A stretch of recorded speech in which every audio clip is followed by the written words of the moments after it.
Salut tout le monde, j'espère que vous allez bien. On se retrouve aujourd'hui à l'occasion du match opposant Man United à Aston Villa à Old Trafford. En même temps, Chelsea affrontait Man City, donc c'était l'occasion rêvée de passer devant Chelsea dans cette course à la première place quasi parfaite. Mais ça ne s'est pas passé comme prévu pour Man United malheureusement. Comme d'habitude, avant de débuter le débrief, je réponds à la question posée dans la précédente vidéo, à savoir la dernière équipe face à qui Messi a inscrit un but avec le FC Barcelone. C'était face au Celta Vigo sur une passe de Busquets qu'il finit avec la tête. Bravo à Mitch Stifler d'avoir été le premier à répondre correctement dans les commentaires, il creuse encore plus l'écart avec ce 11e point obtenu dans la Fennec League. Pour la question du jour, ça va être citez dans les commentaires 3 clubs où a joué Edinson Cavani. Man U a perdu le match 1-0 face à Aston Villa. Le scénario inverse du dernier match a eu lieu cette fois-ci. Ils ont encaissé un but dans les dernières minutes du match, mais ils ont réussi à avoir un penalty juste après, que Bruno Fernandes a loupé de manière ridicule. On y reviendra plus tard. Mais cette défaite est catastrophique au niveau du classement. Malgré que Chelsea a perdu son match aussi face à City, c'est Man U qui perdra le plus au cours de cette journée. Et le pire, c'est que c'était une défaite à domicile face à Aston Villa, une équipe difficile à battre mais qui reste jouable. Bref, c'est un très mauvais faux pas dans cette course à la première place, d'autant plus qu'ils ont l'occasion d'au moins accrocher un match nul, et aussi Liverpool pourrait gagner son match et commencer à prendre de l'avance. Au niveau du match, Man U a très bien débuté en dominant son adversaire, en obtenant des occasions mais ils n'ont jamais su les transformer malheureusement. Les deux équipes ont réussi à être dangereux mais ils n'ont jamais su concrétiser au cours de la première mi-temps. Par contre, en deuxième mi-temps, c'est Aston Villa qui prend le dessus pendant une longue durée. Man U réussit à revenir de temps à autre mais ils n'ont jamais été dangereux. Le gardien adverse a été peu mis en difficulté, en grande partie à cause de Greenwood.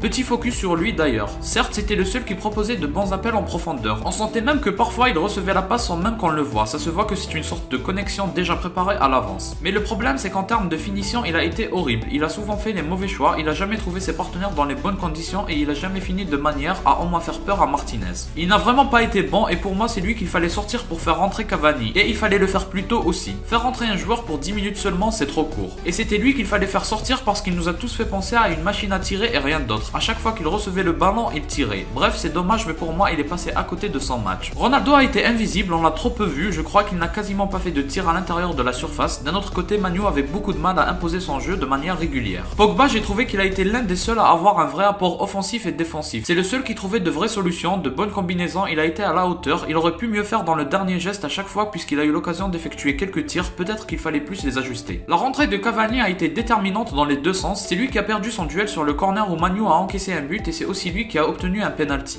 Sur le corner, je pense que c'est très difficile de faire mieux. Sinon, le penalty qu'il a obtenu, c'est un bon geste d'attaquant. Une bonne tête bien placée, je pense qu'elle partait bien même si le gardien avait l'air chaud sur ce match. Malheureusement, Fernandes a loupé le penalty de manière ridicule. C'était décevant, je comprends pas pourquoi il a tiré de cette façon. Il s'est loupé complètement, c'est sûrement la pression qui en est la cause. Mais ça montre que tirer un penalty n'est pas aussi évident que ça, c'est pas un but gratuit contrairement à ce que beaucoup peuvent penser. D'ailleurs, ça m'a étonné que ce n'était pas Ronaldo qui s'en est chargé. Ça devrait être lui pour les prochains matchs à mon avis, on verra bien. Bref, pour finir, Man U aura perdu des points précieux dans cette course de première ligue. C'est vraiment décevant parce qu'on a envie de les revoir sur le trône de ce championnat. Manchester City de retour dans la course, ça va donner des confrontations directes très intéressantes entre le top 4, Liverpool, City, Man U et Chelsea. Si vous avez aimé, laissez un like et abonnez-vous pour me soutenir. Moi je vous dis à la prochaine, portez-vous bien.